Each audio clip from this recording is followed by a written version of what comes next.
Welcome to the Filipino lesson for beginners. We shall continue to learn more vocabulary and sentence construction before moving on to building conversations. Alam mo ba ang salitang ito? Which means, do you know this word? Alam ang salitang ito. Which means, know this word. Hindi alam ang salitang ito. Which means, don't know this word. Ito ay salitang Tagalog. Which means, this is a Tagalog word. Maaari mo ba itong isulat para sa akin? Which means, could you please write it for me? Marunong akong magbasa ng baybayin, pero hindi ako marunong sumulat. Which means, I can read baybayin, but cannot write it. We shall slowly move on to the conversations. This is a conversation between you and your Filipino friend. You were learning Tagalog and came across a new word and you asked your friend. Alam mo ba ang salitang ito? Do you know this word? Your friend looked at the word and responded. Ito ay salitang Tagalog. This is a Tagalog word. However, it was written in the Baybayin script. Hence, you requested your friend. Maaari mo ba itong isulat para sa akin? Could you please write it for me? Since Baybayin is not the prominent writing system in Philippines, your friend explained her inability to help you.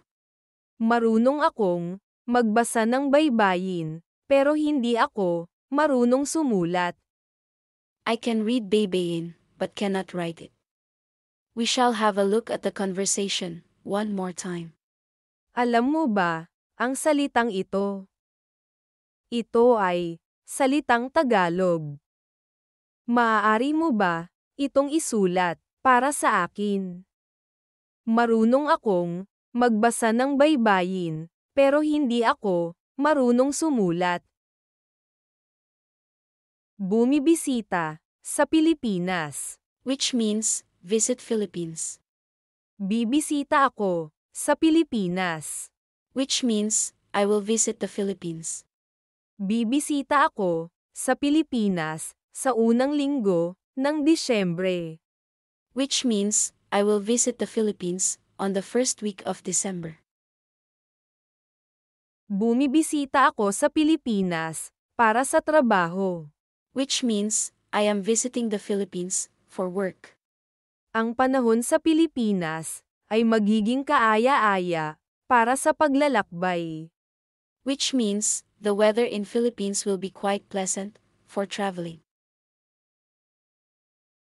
Mananatili ka ba hanggang Pasko? Which means, will you be staying for Christmas? Babalik ako sa India sa ika-15 ng Disyembre, 2025. Which means, I will return to India on 15th December 2025.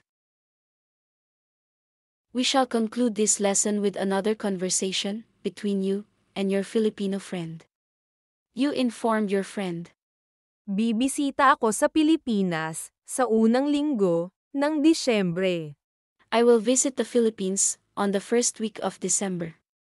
Your friend was pleased to know the timing of your visit and responded. Ang panahon sa Pilipinas ay magiging kaaya-aya para sa paglalakbay. The weather in Philippines will be quite pleasant for traveling. While you agreed that you can spend some time with your friend, you explained your objective of visiting the Philippines. Gayunpaman, bumibisita ako sa Pilipinas para sa trabaho. However, I am visiting the Philippines for work. Christmas is a major festival in the Philippines, and your friend curiously asked, Mananatili ka ba hanggang Pasko? will you be staying for Christmas? You expressed regret over not being able to participate in the Christmas celebrations with your friend. Babalik ako sa India sa ika-15 ng Disyembre, 2025. I will return to India on 15th December 2025. We shall have a look at the conversation one more time. Bibisita ako sa Pilipinas sa unang linggo ng Disyembre. Ang panahon sa Pilipinas ay magiging kaaya-aya para sa paglalakbay. Gayunpaman, bumibisita ako sa Pilipinas para sa trabaho. Mananatili ka ba hanggang Pasko? Babalik ako sa India sa ika-15 ng Disyembre, 2025. Thank you for the patient learning. With that, we have successfully completed the first volume of Filipino lessons. The language learning pathway is designed in such a way that learners get exposure to essential vocabulary and sentences used in everyday conversation, rather than getting overloaded with vocabulary of limited practical value or complicated grammar rules. Stay tuned for more updates. If the direction of learning efforts is correct, and sufficient time is invested on a daily basis towards learning Filipino, your genuine hard work and perseverance will assure you success. Best wishes to all Filipino language learners.